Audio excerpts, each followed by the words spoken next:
You want to listen to a podcast? By who? Georgia GOP Congressman Doug Collins. How is it? The greatest thing I have ever heard in my whole life. I could not believe my ears. In this house, wherever the rules are disregarded, chaos and mob rule.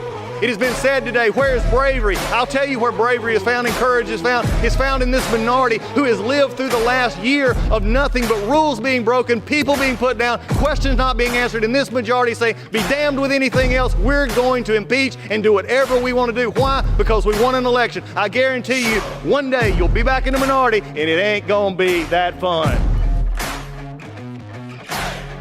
Everybody, welcome back to Doug Collins Podcast. Getting ready for another time of a run through the headlines. This is your time with me, and we go through headlines, maybe some that you have seen, some that you haven't seen. Just wanted to highlight these things. Some of them are a little, maybe if, we'll go back and we actually find some from a couple of months ago, but a lot of them are just in the last week or 10 days in which, look, so much stuff is going on lately. I mean, if you go over the last month, look at it. We've had Trump indicted, multiple times. We've had, the Biden family crime syndicate seems like they're just continuing to grow, and now it looks like it's more and more happening. So just a lot going on. But I wanted just to, again, we've had some good times with this. I got some good response from you out there. Always go to the DougCollinsPodcast.com, the DougCollinsPodcast.com. Check on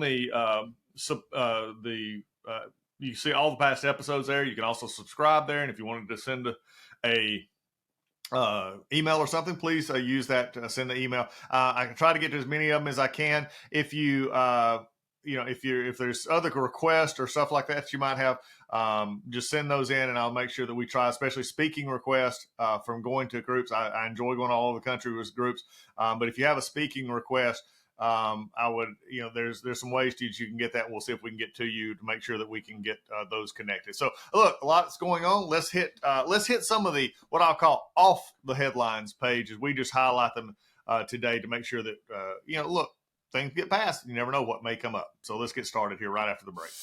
Hey, everybody, you know about Legacy Precious Metals. Legacy Precious Metals, you hear from them. We talk once a month. We talk about Legacy Precious Metals, talking about precious metals being part of your portfolio, how they're your navigator. Well, now they're not only navigating in a new way, they're actually giving you a new way to buy gold and silver. In fact, Legacy Precious Metals has developed a revolutionary new online platform that allows you to invest in real gold and silver online. In a few easy steps, you can open an account online, select your metals of choice, and choose to have them stored in a vault or shipped to your door. I'm more of a ship to my door kind of person. I enjoy having them with me, but they can do it either way, and you can now do it online. It gives you real access to a dashboard where you can track your portfolio growth in real time, anytime. You'll see transparent pricing on each coin and bar. This puts you in complete control of your money. This platform is free to sign up for. Just visit LegacyPMInvestments.com and open your account and see this new investing platform for yourself.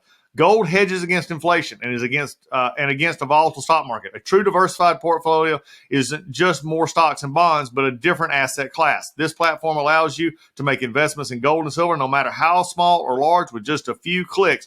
Remember, do as I have done. Go to LegacyPMInvestments.com and get started today. And now you've got a new tool to help you along in your investments.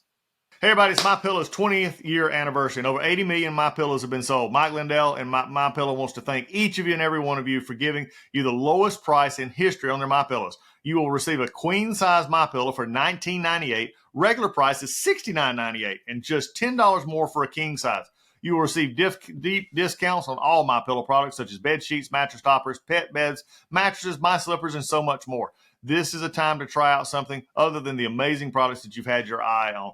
Go to mypillow.com, click on the radio podcast square, and use the promo Collins, Collins, to receive this amazing offer on the queen size MyPillow for $19.98, or call 800-986-3994.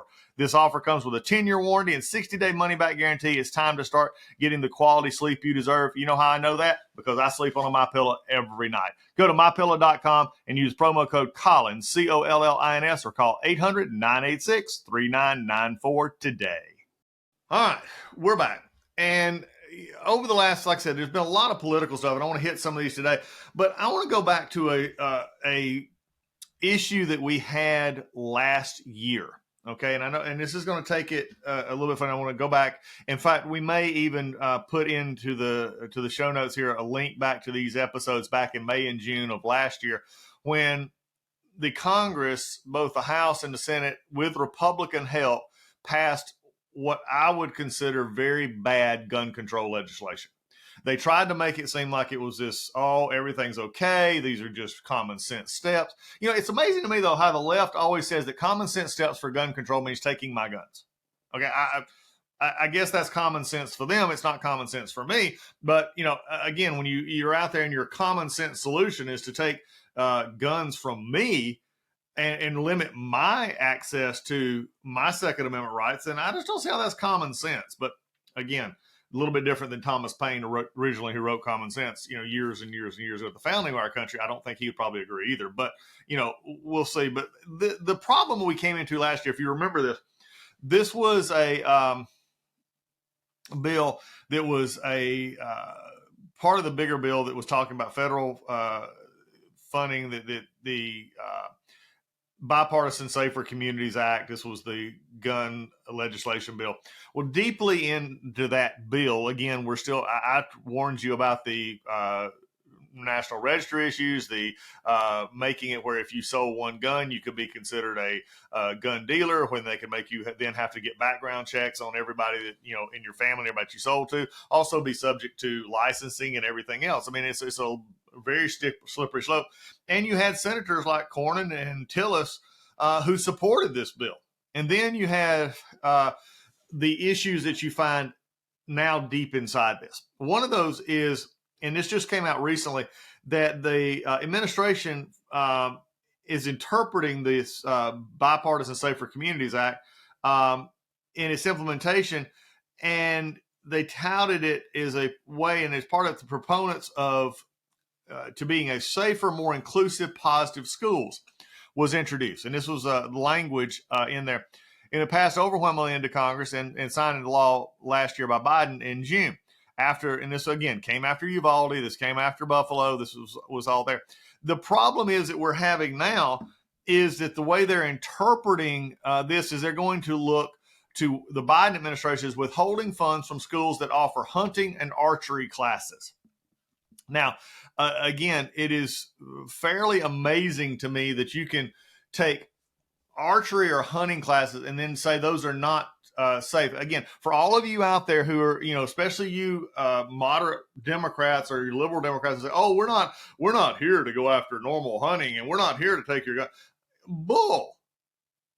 I mean, I'll just call it what it is right now. It's bull. Because, I mean, you're having the Biden administration clearly misinterpreting, and these were words from, this is not just Doug Collins, Republican, conservative, whatever you want to call it. This is folks like Kristen Sinema. This is Joe Manchin. This is Chris Murphy, Democrat from Connecticut, who are saying that they're misinterpreting the law and it working to withhold money from schools that offer hunting and archery classes. Now, think about this.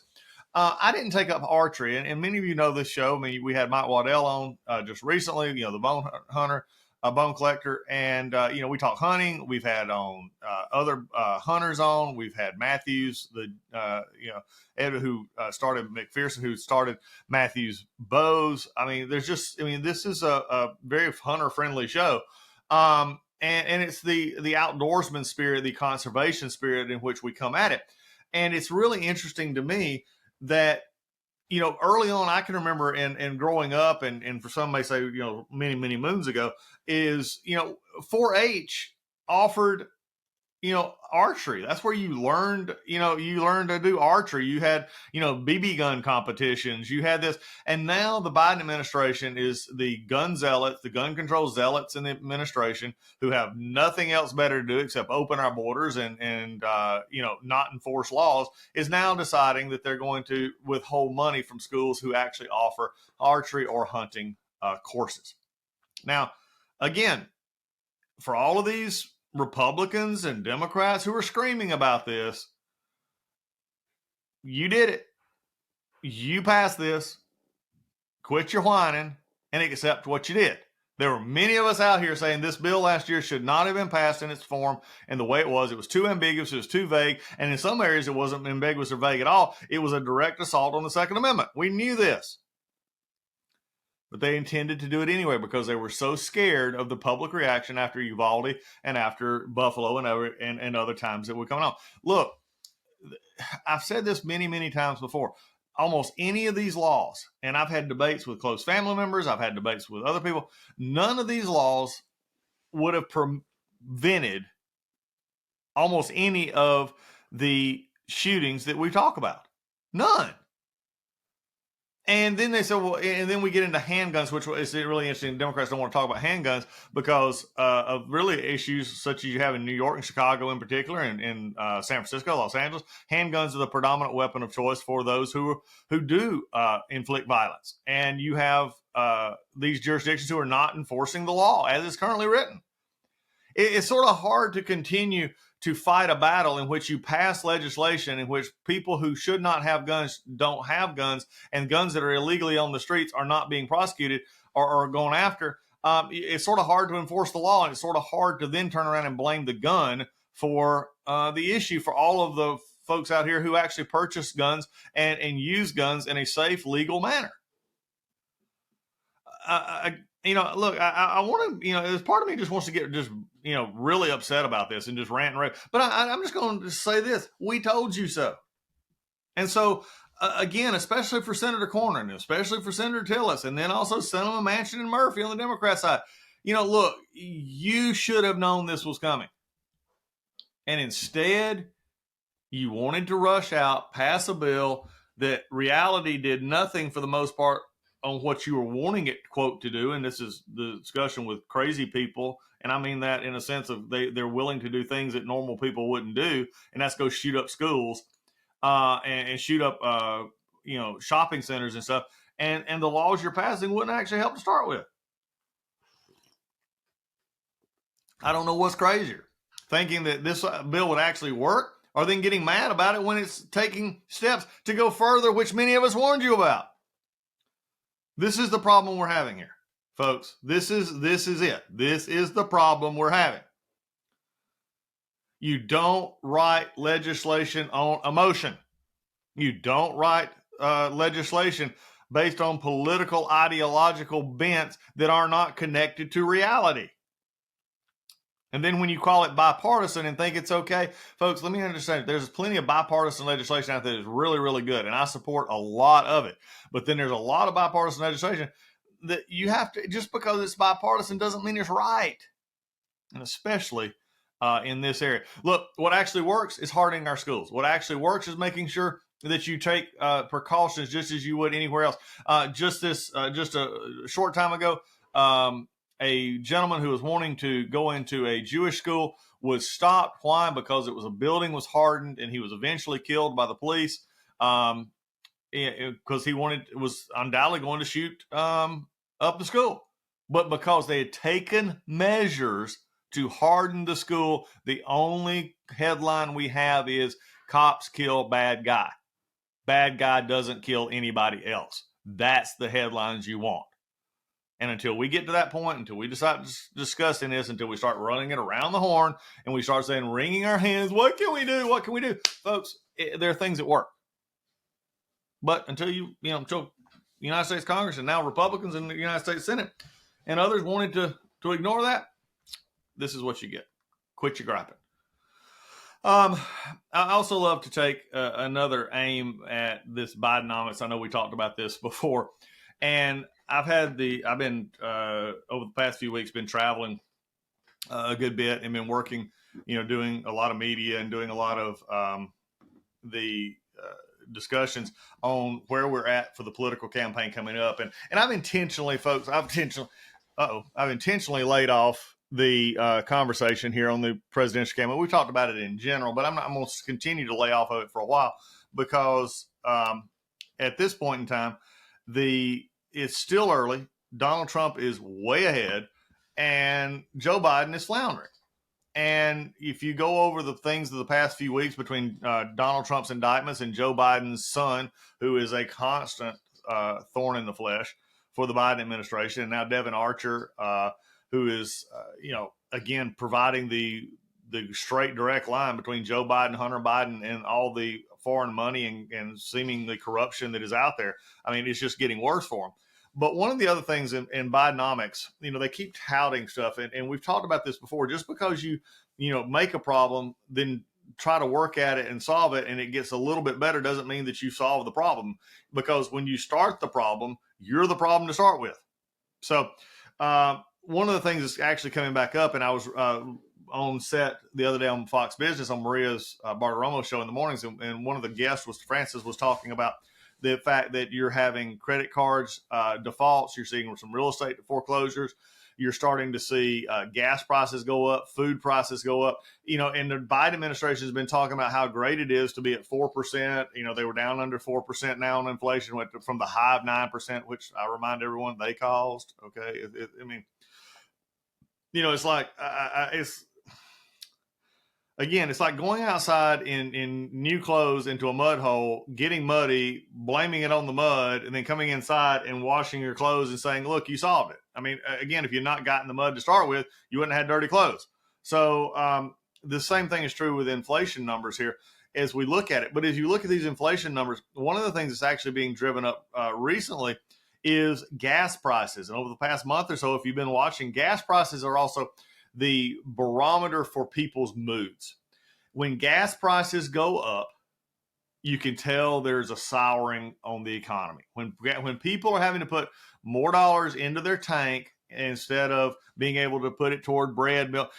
People will complain about higher prices for bacon. They'll complain about higher prices for orange juice, and they get that. But really the rub that gets most Americans, especially outside of the cities and the beltways, is when gas and diesel prices go up. And when you start seeing 27 cents, which is the one of the latest numbers, 27 cents per gallon over the 4 or 5 week period, people are starting to notice that. We gotten down to was in the low threes, sometimes even under 3 in certain areas for gas. Diesel was still running between the low mid threes and around there. And now it's going back up. And the price is largely due to higher oil prices, which have been climbing on the backs of production cuts that came from OPEC plus members, including Saudi Arabia, which announced it would extend its voluntary cut of 1 million barrels per day through September. And even Russia took some of its supply off the market. Now, you're saying, well, Douglas, this is just those countries being, price gouging and they're just wanting to get back.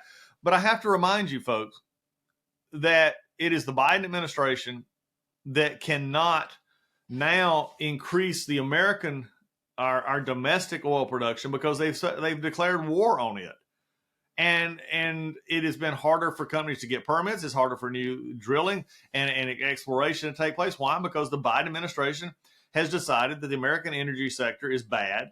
And it's not bad in the sense that, they've not, declaring it bad for any other reason except ideologically. They're still pushing a climate change agenda and other things that say that we've got to get away from fossil fuels. Again, with no other precursory background or anything else. This is just what they have decided that we need to do. So again, just like we sort of did in the last segment on the gun issue, this is a self-inflicted wound by the Biden administration. And here's the bad part about it. When we decided to cut back our own production, then Russia, we decided to boycott Russian oil. Then we start going to places like Venezuela, Saudi Arabia, and others, even Iran on the market to get our oil. We've made ourselves dependent. Again, I can't emphasize this enough. This is a problem of their own making. But yet they blame it on everybody else and just say, well, it's going to happen. But this one is one, though, that sometimes I think they actually encourage because I think they don't want to see cheap gas. I'm beginning to believe that the Democrats don't like cheap energy alternatives because I've actually heard some Democrats actually say that if it gets expensive enough, people will then change their habits. Electrical vehicles will come in, hybrids will come in, bicycles will come in. Okay, folks, you're not going to ride in Gainesville, Georgia, where I'm from. You're not going to get on a 10-speed bike and ride 20 miles to your job. You're not going to do it. Okay, this is, most of America does not live in a New York or a Chicago or LA or San Francisco downtown. By the way, if you lived in San Francisco downtown, you'd be scared to ride a bicycle anywhere because of the crime problem, and also LA being a similar issue. Even Atlanta, which is, it's not bike friendly by the bike community standards, but it's better, than others in a lot of ways to get around. Again, this is just not an option. So to say we're going to, and this is again government forcing the interdiction of personal habits and personal lifestyle choices into a system that just really is not broken. These two stories are interrelated. They're two stories of Washington, D.C.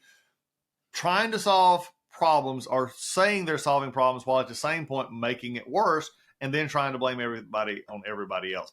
And again, I agree with this. And it was a piece out of, there's a comment. I meant this, earlier. I mentioned it before, but there's actually this piece out of Axios. It talked about the face that the nation's mood runs on gas prices. When they're high, economic vibes worsen, and rising energy prices keep inflation levels elevated, complicated. What is the Fed's effort to bring these prices in? But you're seeing it not just in gas, you're seeing it in these other things, and also we're starting to see some foreclosures numbers jump up, bankruptcy numbers jump up. There's a lot of folks who saying economists now who are looking at this 4%, less than 4% inflation number over a year is actually going to go back up, and because these numbers lag in the inflation process, meaning that if they're growing up in 1 month, you won't see it till maybe another month or two in the numbers that are coming out for inflation. So again, what is wrong with us using the resource that God gave us, that we have in our country? Alaska, the Texas, we have natural gas. We were exporting natural gas. We did so much. This was the one area that I think, if Donald Trump focused on a great deal in his campaign, is that we were energy independent and that we were a world leader. We were not going and begging at the feet of Venezuela and Saudi Arabia to pump more oil so that we can get the gas prices down, Joe Biden. But you have been so sold out to the far left agenda of whatever they say goes on climate change that this is where we're at. So again, two stories so far that actually look at this idea that Washington, in all fairness, cannot solve the problems, instead typically tends to make them worse. Another episode here that shows government and Joe Biden. Again, I wanted to touch on this because we've had Tom Homans on recently on our podcast, and what he was telling us, and he gave us actually a preview of it. Illegal crossings in the U.S. southern border jumped by more than 30% in July, dealing a blow to President Biden's new immigration enforcement strategy at a time when his policy was facing a lot of legal challenges. Remember what Tom told us, and what we've shared here before is that instead of what the Mayorkas has done is instead of he's used a non-legal way to send everybody through the port of entry. In other words, you're taking it off of some of these other border crossings, just simply sending them to the port of entry and letting them in on asylum claims and others. Folks, I can't emphasize this enough, and I've talked about it, and I've talked about it, and I've talked about it, that I just can't emphasize that 95, 97% of all asylum claims are denied. I was just in New York, and the migrants are up there that have been shipped from Texas and other places have overwhelmed the city. They have hotels old hotels that are overbooked. They have illegal immigrants sitting outside, laying in the streets. I saw this, with my own eyes just in the last few weeks. And the interesting society here is that if they would just, I jokingly said about this before. I said we went back and did the old night court. If you remember Night Court from based in, sort of New York, but the Night Court was a funny TV show, and I think they've actually had a reboot of it now. But they come in and they get the caseloads out in the evening. Well, why don't we just have immigration street court, where you just bring the immigration judges and you bring them up and just set them up at one of these hotels that they're, quote, storing them, and helping store the belongings and store and house the illegal immigrants that are here. And if they're coming here on a asylum claim, then have the hearing right there. There are set standards for what asylum is. And when they go through the process, high 90% are not found by these same immigration judges, many of whom are appointed under Democrat administrations. They're not sending them out. They're not letting them stay. In fact, they're saying, no, you got to go home. 97. If they show up for court, over 90+%, higher 90% is being denied their asylum claim. I'm tired of the Mayorkas Department of Homeland Security using and abusing our Customs and Border Patrol agents, our ICE agents, to carry out illegal functions of putting illegals through the port of entry using dubious claims of parole and others coming through on these asylum claims, because the asylum claims don't work. Folks, where else would we say, okay, well, it's only a 3% chance or 5% chance that your claim may be granted. And if you're from places like Mexico and other places, you're not going to probably get granted. But yet we let them come here, and most of them will never go back to their court appearance. Most of them are missing in action when it comes to their court appearances. So they get sent here. And then you have an administration who doesn't want to use the immigration control enforcement to actually go after them.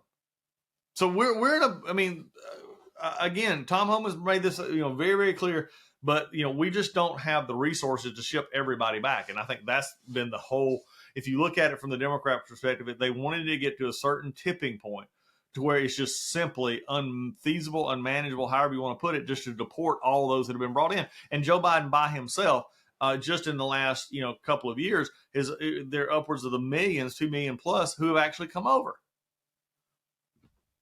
This is in a country in which you have, 20 to 30 to 40 million, depending on the numbers and how you count them, that are here illegally. And that's counting those who overstayed visas as well as those who crossed the border illegally. You're going to hear more about this, and I don't care where you live. The fentanyl issue, the drug issue, the worker issue, all of this is coming about. All of this is being a part of this administration, and they don't want to talk about it. They don't want to talk about it. And, it's just, sad. I mean, these are the whole, problems that are coming up and are just being expounded upon by an administration that has absolutely seemingly no regard for what, most could see as, they like to say, common sense, when it comes to the economy, when it comes to our immigration control, when it comes to crime and these issues. And the last one I want to talk about, which fits perfectly into this, and this is where most of, unfortunately, Washington deals today. We've had episodes here on the Doug Collins podcast where we've actually talked about how bills should actually work, how Congress should work, how the administration should work, the executive branch, the judicial role as well. But just this past little bit, the end of summer, millions of new regulations being dumped by the Biden administration in, just dropping them truckload after truckload of regulations that are being poured onto businesses. And these are all imposed by the administration when they couldn't get it through Congress. And most all of us realize that, if we go back to the old how a bill becomes law, it doesn't say, well, if you can't get it passed in one house, then don't worry, we'll just have the Department of Interior send out a regulatory memo, and that's how we'll do it anyway. That's not how it is to be done. I'm gonna probably at some point later on spend a lot more time on this one, because I think it needs to be brought up more and more and more that the regulatory state is the biggest issue that we're dealing with. And the fact that once they get these regulations in place, and unless you can get it to the courts, and the courts take for years to drag through, and especially if the administration wants to drag these cases out, the damage is done. And by the time that these are overturned, and this Supreme Court has been very good at saying this is, out of step with the congressional intent of legislation, but by then the business damage is done, and these people in businesses and all are already hurt. And no matter what is changed, it's not going back to the way it was. The undermining of America starts in the executive branch agencies, which are not they're being used as legislative branches instead of the enforcement branches that they're supposed to be. Big issue here. We probably need to dig into that more, and I'll have hopefully some friends on that we can talk about that in the process of going forward. But these are just some things. Basically, as you look at these processes going forward, you see how government and the theme for this one is just look, government is, the old Ronald Reagan statement. He said, this was the 6 most dangerous words in the world. I'm from the government and I'm here to help. Or whatever, it's just those words coming from a government official's mouth. And the stories that I've gave you today ought to just show you that is a scary thought. Government needs to be limited. It needs to be in its constitutional role. It needs to do what it's supposed to do and stay out of everything else. And if we can do that, then we got a hope. Right now, it doesn't look that good. And this administration has bought wholeheartedly into the fact that they would rather go beyond the legislative intent of Congress, go beyond Congress even through the legislative actions that are being taken through regulations through the administrative branch agencies, and they would much rather do that and then force you to have to, in essence, prove that they are wrong. Not the way this country was designed. But that's why we're here. That's why I give you this information. That's why you can go out and use it. That's why we're here on the Doug Collins podcast each and every week, just to give you that information. So go out, go back to the DougCollinsPodcast.com or anywhere you get your podcast, download it, share it with some friends, let others know about the information that you're getting here. Till then, we'll see you next time on the Doug Collins Podcast.